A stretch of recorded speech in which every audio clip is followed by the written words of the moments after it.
The crowd represents broken dreams, things that didn't work out.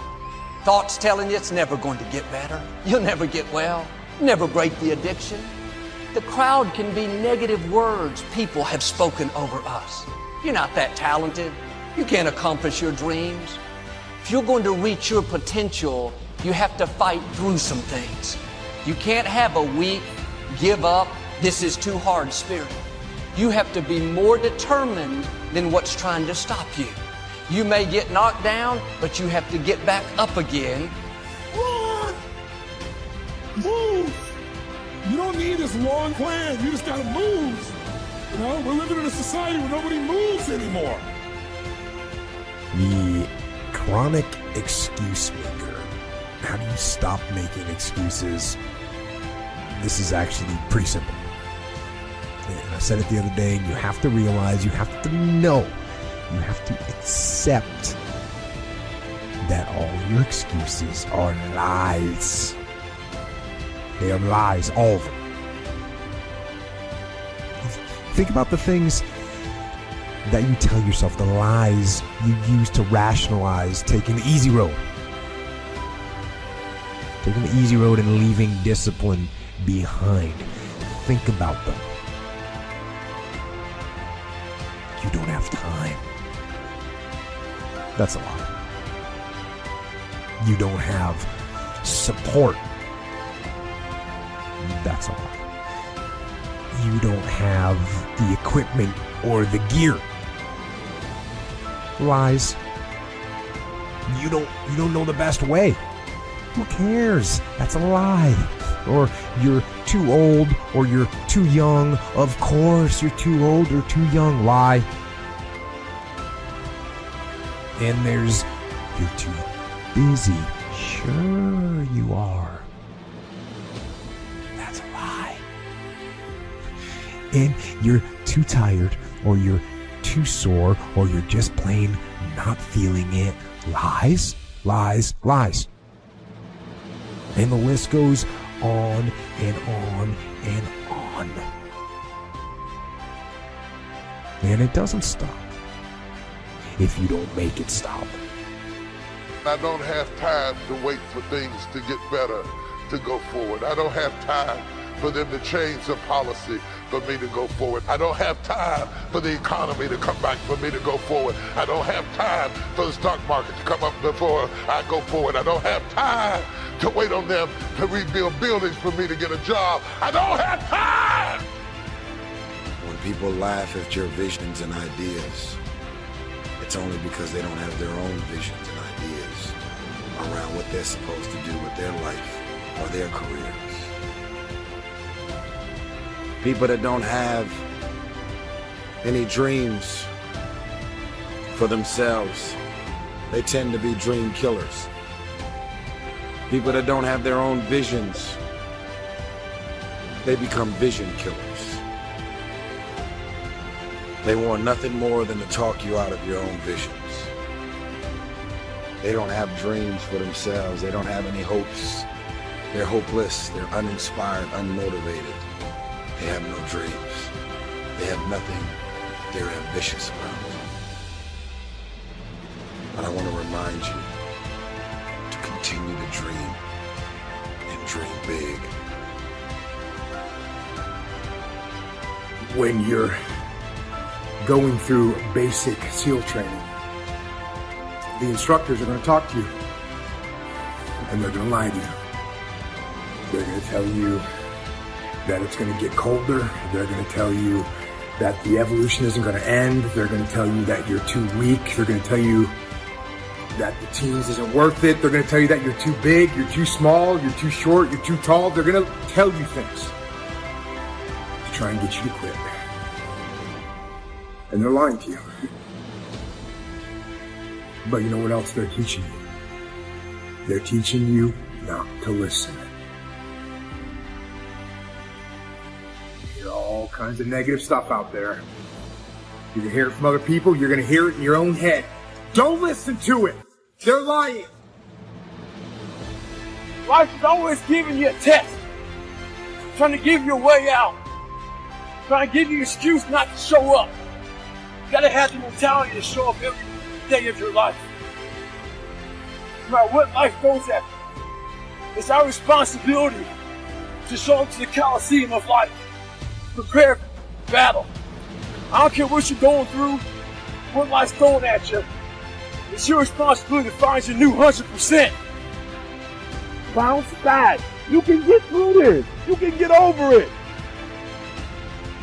It's not about excuses. We all have them. Stop making excuses and make the adjustment, because you can have what you want, do what you want, be what you want. But you cannot do it if you're coming up with all these reasons why.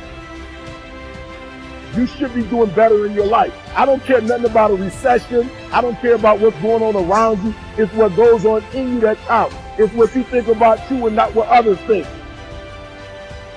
Don't slow down. Don't get filled up with success. Don't be so quick to pat yourself on the back and think you've arrived. Everything you've been dreaming about, everything you've been wanting in life, it's right there. It's right there. You got an opportunity, right? But in order for you to get it, it's blood, it's sweat, it's tears. You gotta want it as bad as you want to breathe. So I'm not in your life, so I don't know what that looks like for you. I don't know what it looks like to want it as bad as you want to breathe. I don't know what time you gotta get up. I don't know what time you gotta go to bed. I'm not 100% sure. But what I'm telling you is, you gotta want it as bad as you want to breathe. And you can't just talk about it, right? You gotta make it happen. Can you be as hungry and as thirsty when you didn't have anything to drink? When you were starving in your life? Can you get to a place that's higher and still be that hungry, still hate it? Because if you don't hate it, you'll eventually tolerate it. You'll essentially start patting yourself on the back instead of going for the max. Maxing out means this: you're hungry on the last rep as you were the first rep. Can you be that hungry, then you can max out your life.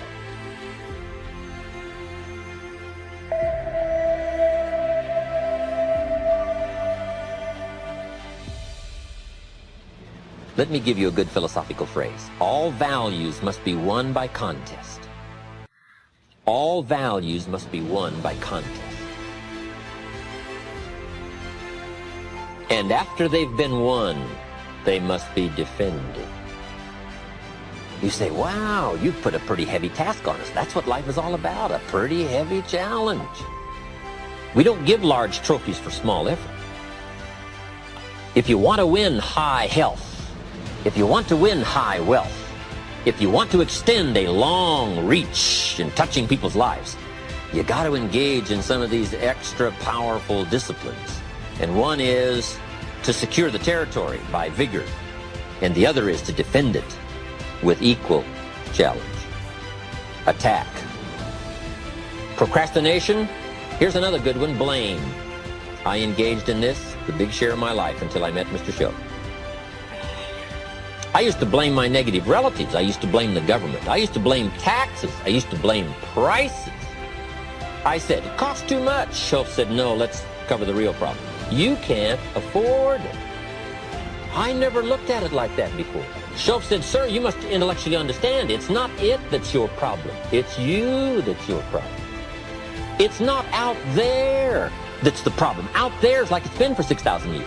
You can't cure that. But what you can cure is errors in judgment, errors in attitude, errors in activity, errors in judging results. I found that the errors were within. But see, he had to go after me on that point. Here's the next one: excuses. Wow, we've got a million. I'm too short, I'm too tall. I'm too old, I'm too young. I don't have the money, I don't have the experience. On and on and on with the excuses. Learning to attack. Very important. Procrastination. That's a good one, front and center. We've got to attack procrastination because it's so insidious. It eats up such large chunks of your life and leaves you in a small corner. Putting it off. Delaying, letting it slide. Now, I'm one of the best to attack procrastination because I confess to being one of the all-time great procrastinators. I've done a lot of things, but I've put a lot of things off. Procrastination. I am so good, I could teach it.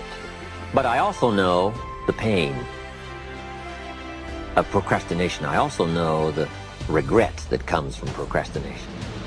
I can also show you pieces of my life missing, never to be repaired, because I let it slide.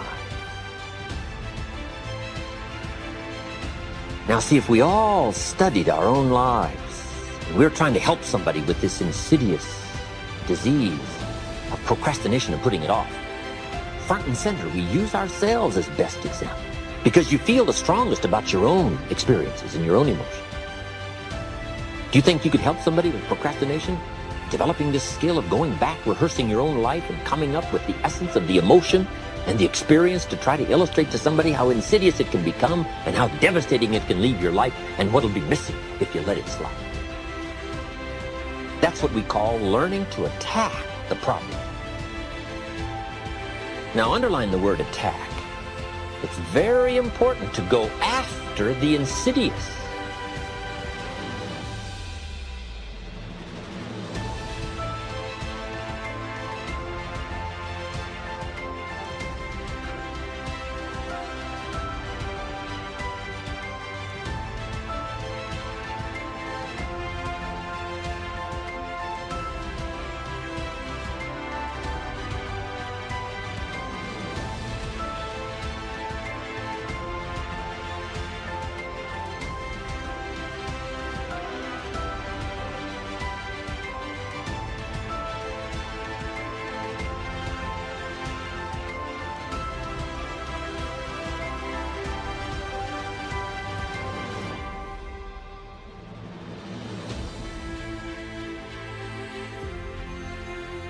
'86, I'm sitting on the curb. My mama come home. She say, "Baby Ray, what you doing?"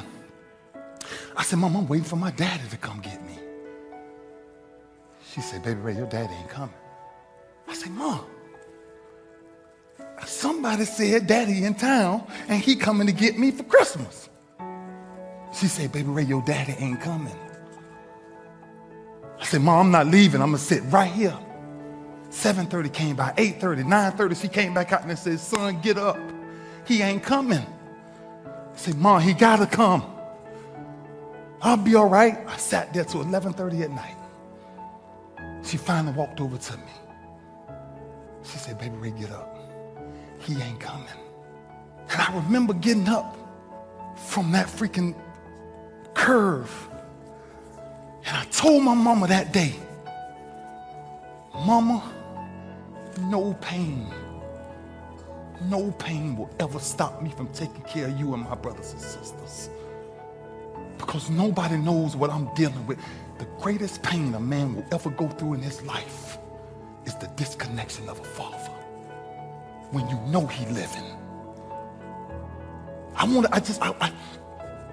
I thank my father because we're friends now. But I thanked my father for not coming around me when I was a child.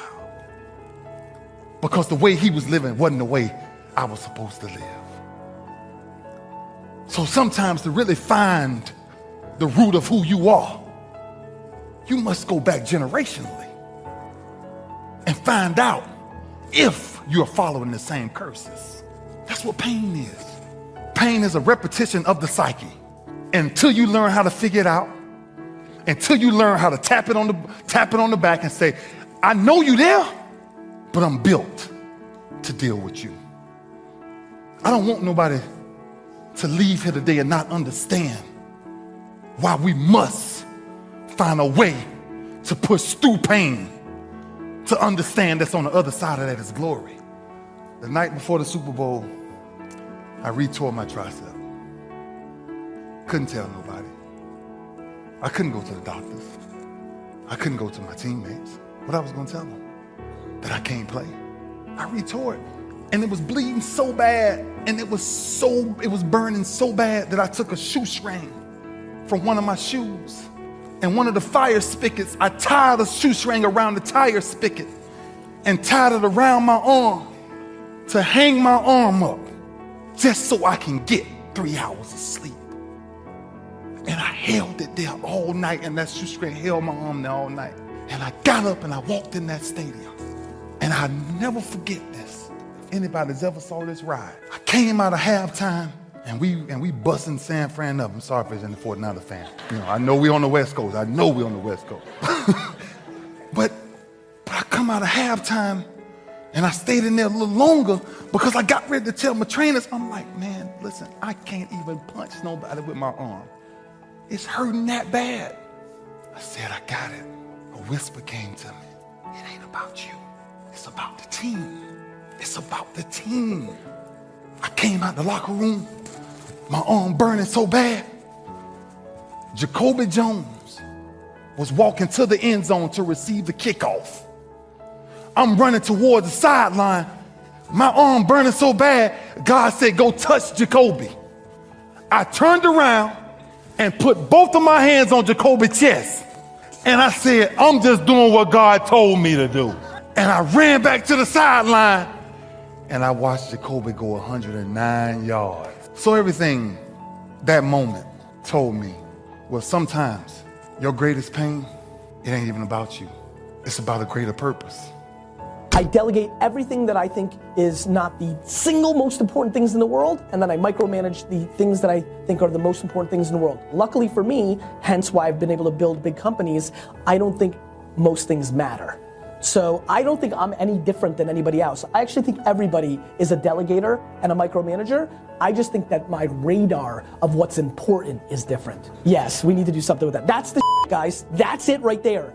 I'm just like you. We're all the same. We all delegate, we all micromanage. The difference is, I don't think most things matter.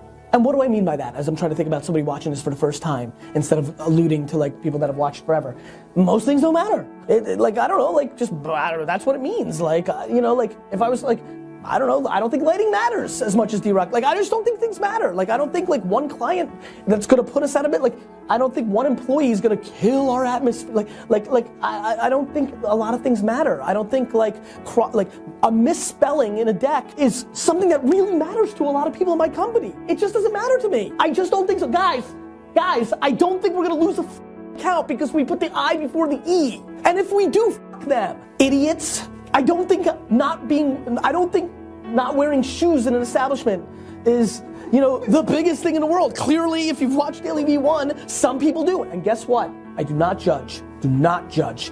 Everybody's allowed to do their thing. It's just like parenting. I will never spew my parenting. I talk about it, but it's very holistic. Like, this is what I do, not what I'm telling you to do. This is me. So ultimately, I think that I'm both. Like everybody in the world, I just think that I deem what's most important at a very, very high level on things that most people, you know what? A lot of you are commenting about my 5-minute meetings. Most of you, because you're part of my community, think it's great. A lot of comments on YouTube and Facebook of like, oh, I like Daily V because Gary spends 5, that's nice.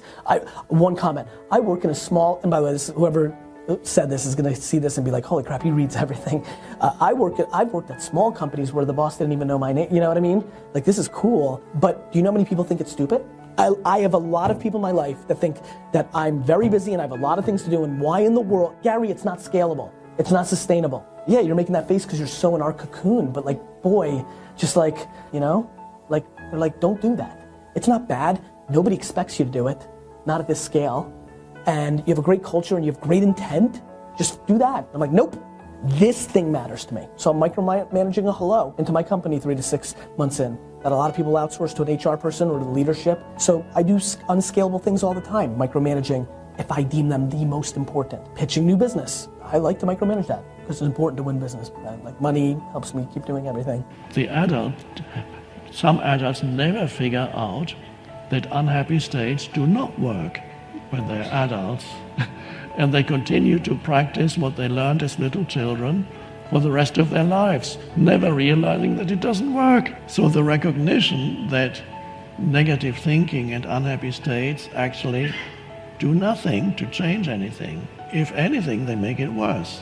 So if there's enough awareness and you can suddenly look at that, and then you can ask yourself from the deeper perspective of awareness, do I want to continue to think these thoughts? Is that helpful or good? Do I really want that? What is it doing? What would it be? How would I experience this situation without it? So you can as awareness comes in, choice comes in. And then there are moments when you may be able to step out and just be present, and the negative mental emotional stream subsides, but it's not gone yet, because you don't get rid of it that easily. A few moments later, another thought comes into your head, and immediately a new train of negative thinking starts. And you can feel the pull of it. It can be very, very strong, especially if it's been in your life for a long time. You feel the pull of negative thinking. Come this way. This is so familiar. This is where you belong. This is who you are. And then you need awareness. So you can't fight the negative states, because that's another negative state. But you can be aware and see its futility, and ultimately see also how that you are addicted to it. But when you see it, you're not completely addicted anymore. You're only completely addicted when you don't see it. When you see it, you are the awareness. When there's no awareness, you are it. Then you are the ego. Then you are the ego that's addicted to unhappiness.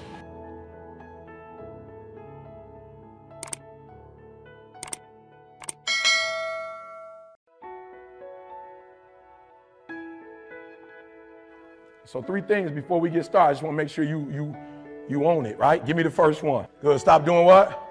Go ahead and take ownership of your life. It's yours. Don't nobody owe you nothing. I'm keeping it 100. Like, I don't mean nothing bad, but like, I'm doing it. Somebody text, E, where you at? I'm ministering. I can't answer your call right now. I don't talk to you for a month. Like, you got 2 types of friends. You got one group, you don't talk to them for a month because you grinding, and they like, oh, he grinding. You got the other group, why he ain't called me? I'm like, what? You ain't called, you just, what's going on? You a taker. At no point did you pray. He ain't called me in a week, he must be refreshed. The Lord bless his refreshment. Like, you should want, if we cool, you should want me to get to 100% so I can have something to give you. You're trying to take the little 20% I got. I got 20 left. You like, let me get that too. So I need you to take full ownership of your life. I need you to stop blaming. Here's the deal. Even if they did it to you, you let them. You gave them permission to do it. It's some stuff, my son had hit me up, and I was talking to his mom, and his mom was just like, yo, it's some stuff that people just don't even call me on. Like, for real, my wife, like, don't nobody ever call me for a ride. You know what I'm saying? Like, I wonder why they don't. She like, they don't even feel comfortable calling me for no ride. Like, can you scoop me and take me I need a ride to the bus station? She like, I don't never get them kind of calls. Because nothing about me say I'm giving you a ride to the bus. Ain't nothing on me to say that. You don't never look at me and like, I could get a ride from her. I look like I could borrow $200 from her. You don't never get that look when you see Didi that you can get $200. I'm talking to somebody. You like, why they keep calling me? Because something on you say call you. Something on you say I want to be abused. Something on you say it. You just look, or what my wife will say, if you got 200 from me and you never call me again, that's your last, that's it. Me and you cool. If it costs $200 to get rid of you for the rest of your life, here go to 200. But don't ever call me again till I get my 200 back. So some of you in this room, you're giving people permission to abuse you, to talk to you like that. And you need to put up a new sign saying we under construction. 2019, it's a brand new year, just put under construction. Don't call me with that no more. Y'all ready? Come on, y'all ready? Yeah. Come on, y'all ready? Yeah. Praise God. Now you wait, let me see the calendars again. Let's start getting ready. God, I'm about to blow your mind here, right there. Put that there. Yeah. Oh, hallelujah. Put that right there. Yeah. All right. So God gave me this for you. John 21, 3-9. God put this in my spirit for you. Amen. He loves you so much. He loves you so much, and you think you going through it, God going through it with you living like that. He's so hurt. He didn't create you to be broke. He's so hurt. You're on your 3rd relationship. He's so hurt. He like, I need you to get this together. You so hurt. You've not experienced marital bliss, and you've been married for a grip. God's so hurt. He was like, I want to bless you.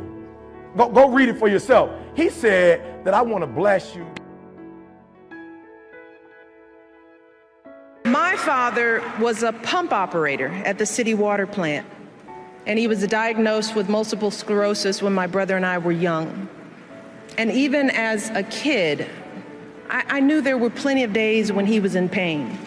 And I knew there were plenty of mornings when it was a struggle for him to simply get out of bed. But every morning, I watched my father wake up with a smile, grab his walker, prop himself up against the bathroom sink and slowly shave and button his uniform.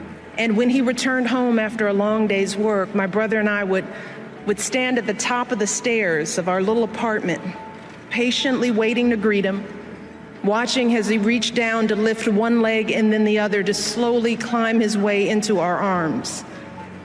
But despite these challenges, my dad hardly ever missed a day of work. He and my mom were determined to give me and my brother the kind of education they could only dream of.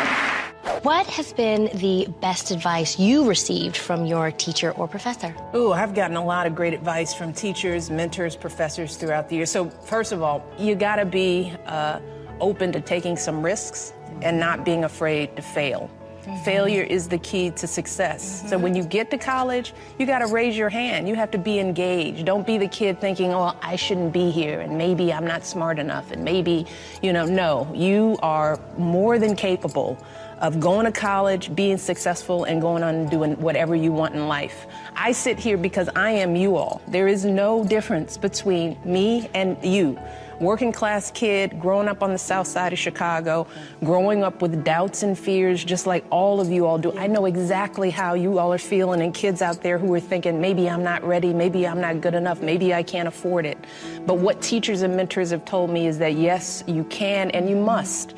So get in there and be bold with your intelligence. Raise your hand, get support when you need it, and know that we all got here because somebody helped us.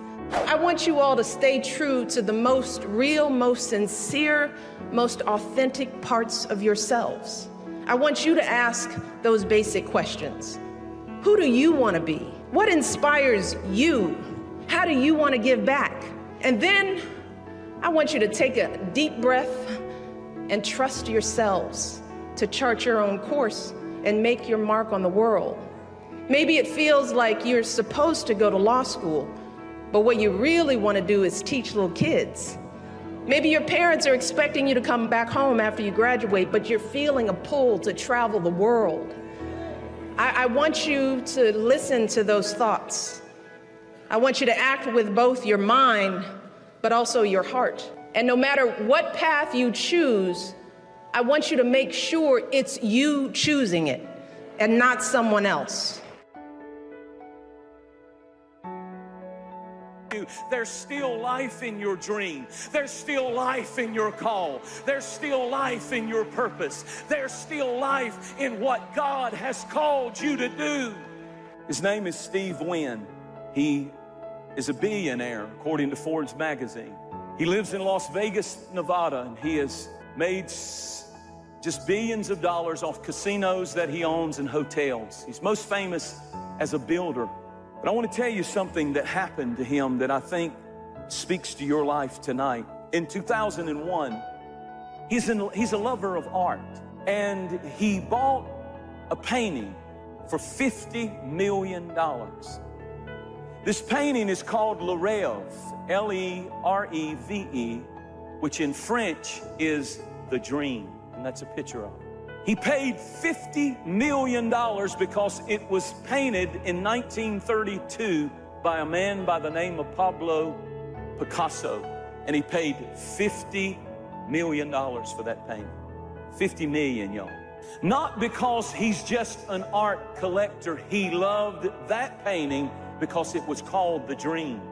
And it meant something emotionally to him because he said, when I started, I had nothing but a dream to build and to do something with my life. And that painting, I've always wanted to own it. And when he got it, he bought it for $50 million. He held on to it for 5 years. He would put it in the lobbies of his expensive hotels in Vegas, and the customers and the people who were there gambling or going to shows or just traveling and doing stuff, they would get to see The Dream in person by Picasso. Something happened just 5 years later. Even though he loved The Dream, he had a chance to get 2 other paintings that he had always wanted to own. And a man from New York City who is an investment banker named Cohen, Mr. Cohen, called him and said, I want to own The Dream and I will buy it from you. And they got to negotiating, and he said, I'll buy it for $139 million. 5 years later, he made, what is that, 80-something million dollars, $89 million off of this painting. And so Steve Wynn, because he so was emotionally attached to this painting, Steve Wynn said, I'm going to have a party before they take the Dream to New York City from Las Vegas. And they all came to the hotel where he was throwing this big party and everybody's having a big time. True story, Steve Wynn gets up and he has an eye disease and he has problems seeing. So he can't really measure distance well. And that night, to celebrate the Dream, he had it on an easel beside him, this painting. And he got to talking, and he moves his arms a lot. And as he was talking in front of some of the most famous and wealthy people in the world, he accidentally lost his equilibrium. He began to stumble, and when he did, he fell back, and to catch himself, his arm went against the painting that was on the easel, and he ripped his arm right through a $139 million dream. And the dream was torn. The dream was ripped. The dream was destroyed. People could not believe their eyes. He got on the phone and he called the man in New York City, and he said, I am so sorry. The dream has been destroyed. I had an accident. I don't know how I could have done it. I don't know how I fell. I don't understand. I couldn't catch myself, and I messed the dream up as I was falling. But he said to that New York investor, don't worry, I want to buy it back from you. I will pay you what you paid me, $139 million. That must not get in anybody's hands, and you can't just take it now and because it's been damaged and put it in some back closet somewhere. I want that in my hands because I'm not just an art collector, Steve Wynn said. I am an art lover, and I must have it, and I'll lose $89 million if you will let me take the damaged dream.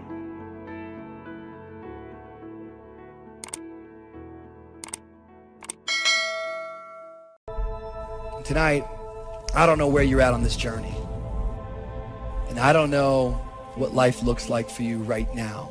But I know this, if you're ever gonna be who God's called you to be, it's gonna require confidence. And if you've lost it, you gotta find it.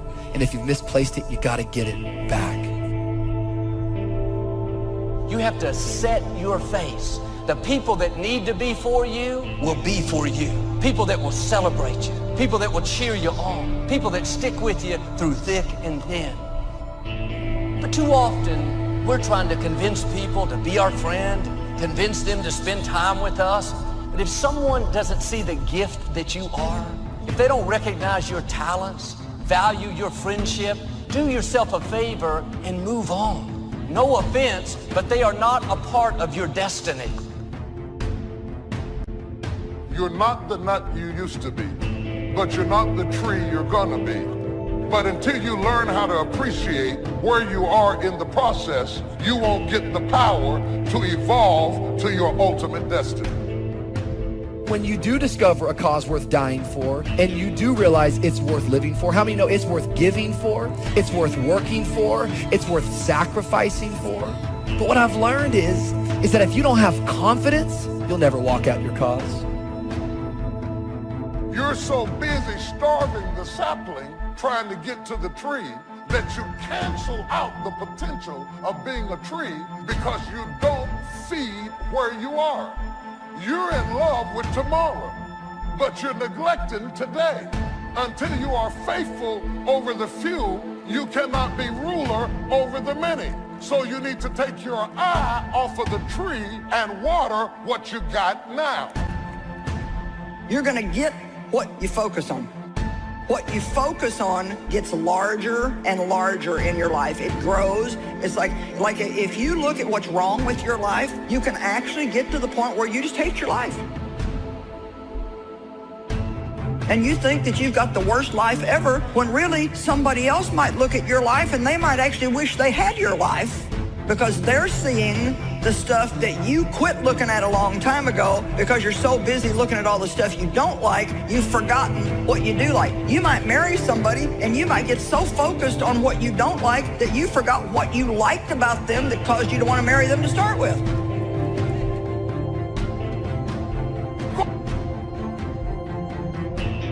Go ahead and work on your level. Go ahead and master where you are. And after a while, without you even trying to do it, where you started will turn into where you're going. That's what destiny is pulling you into. From the rehearsal to the recital, once you have mastered it, whether the recital is business, marriage, accounting firms, real estate development, family, whatever your recital is, once you have maximized it, you get to sit with the masters. So the key to your life is finding a vision that imposes discipline on you. In essence, vision is the source of discipline. Discipline is the root of leadership. It actually is the very nature that attracts people to you. A disciplined person naturally begins to attract people because people admire discipline in other people. That's why we go to see athletes perform. We really admire the discipline that they put themselves through. If you do the same thing as a person, people will then begin to believe what you say. Your very life of discipline creates trust. People trust a person who they perceive to be disciplined.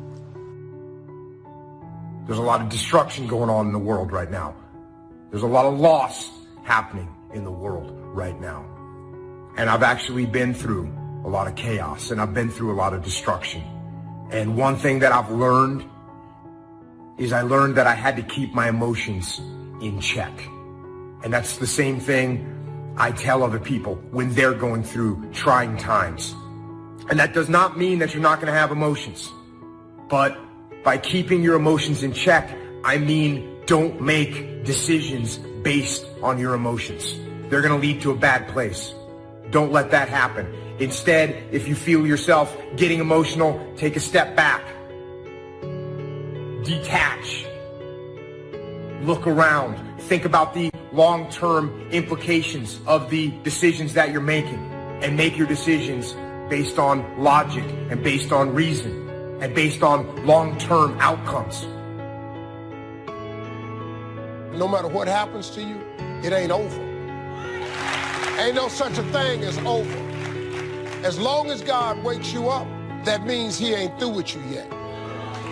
And if he wakes you up, you got a shot to correct it and get it right. That also means that he has something for you that you've yet to receive. So as long as he was waking me up, I figure what else? He can't take nothing else from me. I ain't got nowhere to stay, so. That if you want it, you got to go get it. Some of y'all got this concept of what you want. You know, some of y'all are motivated by broke, just wanting to accomplish the things that you want to accomplish.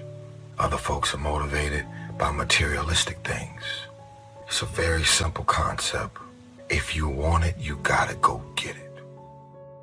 You've got creativeness in you. If you decide to take the initiative to change the current quality of your life, I say to you that you will find that the universe is on your side.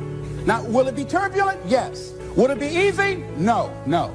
Will I make a lot of mistakes? Yes. See, a lot of people won't try anything different in life because they don't want to get hurt. But too often, we're trying to convince people to be our friend. And if someone doesn't see the gift that you are, if they don't recognize your talents, value your friendship, do yourself a favor and move on. No offense, but they are not a part of your destiny. You don't have to play up to people, let them manipulate you. No, the people God has for you don't have to be talked into liking you. If you're weary with smallness and you're tired all the time and you can't focus, what are you going to do with greatness? You're asking for more and you haven't mastered less.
the mission. Growing is not the goal. Us being healthy, that's the goal, and it just turns out that healthy things grow. And my point to you is, if you don't have a goal, if you don't have something that keeps you sharp and focused, if you don't have challenges, you won't stay alive. You could drop into a pile of dust pretty quick if you don't have any. I don't care how old you are. I don't care who you are. You need a dream.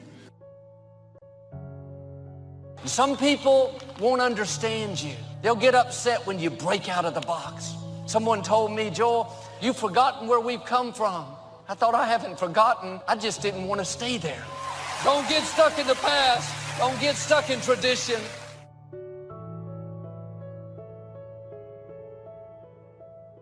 And when you get to that point in your life where you're not cursing the things that come your way and blaming the things that come your way, and particularly blaming it on somebody else, and you hear it all the time. She hurt my feelings. How's that possible? How can anybody hurt your feelings? Your feelings come from your thoughts. No one can hurt your feelings without your consent. No one can embarrass you without your consent. These are choices that you have that come from the way that you think. You got to get focused, man. You got to understand that this hard time that you're going through was preparing you for what you asked God for. Every trial and tribulation you go through prepares you for the life God has for you. What do you think about? What is your dream? Do you want a larger life? And that you're going to get a breakthrough, that things are going to be better for you, that you're willing to work on you, learning how to live life now. It was my philosophy that changed. The set of the sail of better thinking, correcting the errors of the past and picking up new disciplines for the future. That's all I had to do at the end of the first 6. And my total life changed. The second 6 years was totally different than the first 6 of my working life.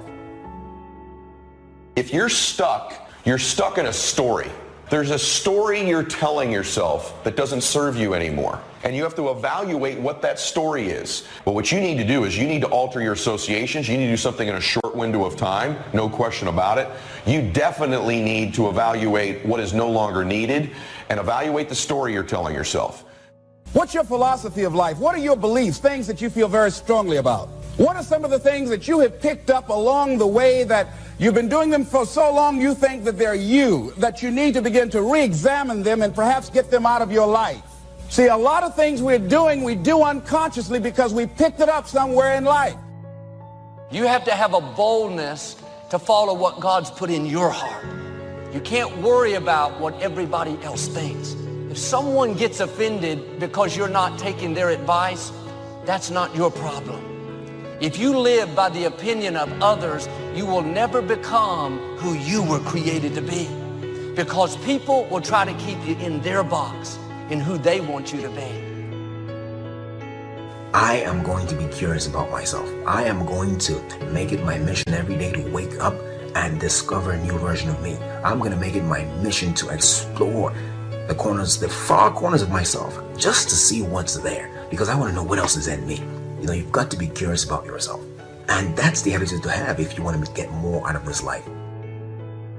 I used to try to change everything. You can hang apples on a pear tree. I'm telling you, it won't help. You can put up a sign, this is an apple tree. Sure enough, come the season, pears.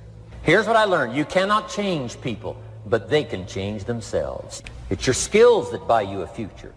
Money and no skills, and I'm telling you, you're still poor. Money and no courage, you're broke. You know your strengths. You know your dreams. You know your heart.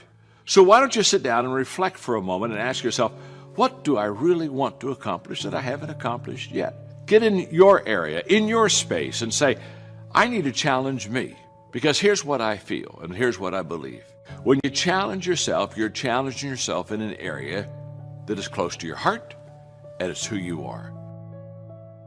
Accept the challenge, because you can't grow without a challenge. You can't get rich without a challenge. You have to understand the challenge. But that's the key, is to now develop wisdom to overcome the challenge. Don't wish for less challenge, but more wisdom. You can do the most remarkable things no matter what happens. Humans can do the most remarkable things no matter what happens. Just being aware of the concept will put you light years ahead of 99.9% of the people. Just awareness of the power of identity. Just now you knowing about the thermostat puts you in the 0.1% of all the people on the spinning earth right now. There are three kinds of people. There are people who make things happen, people that watch things happen, and people that don't know what happened. That's the majority. Hoping that somebody with mercy and pity will look in their direction. No! Hey, listen here. You've been given authority and dominion over everything on the face of the earth. Listen to me.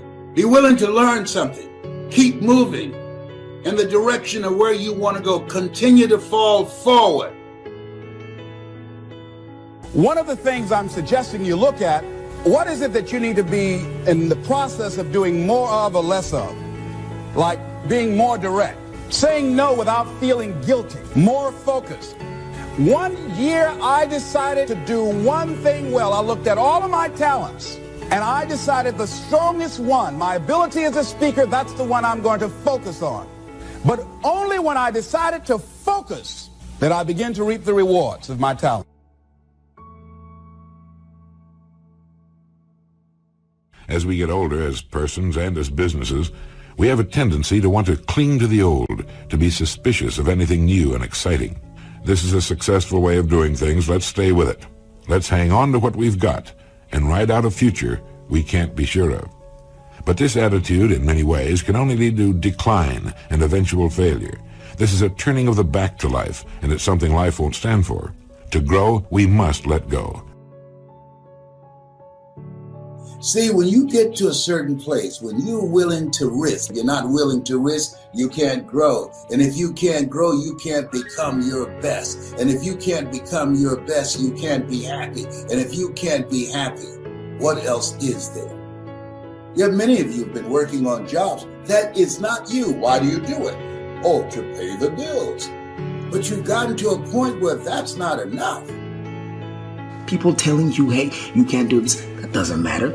You have no idea what's possible for you, and because you don't even know what's possible for you, they have no clue what's possible for you. So you've got to keep going and keep pushing. There's some pain involved, but you got to go past the pain, and I'm telling you what's on the other end is more rewarding than anything you can think about right now. All right? So you got to go in there, take that attitude with you. This might be the day. This might be the day. Ask yourself truthfully, your big goals and dreams, are you really clear on what they are? Because if you don't have that, we can't even get started. You know how mandatory it is to be clear and specific for what you want, right? Can you get laser obsessively focused almost to its exclusivity, almost, but for an extended period of time?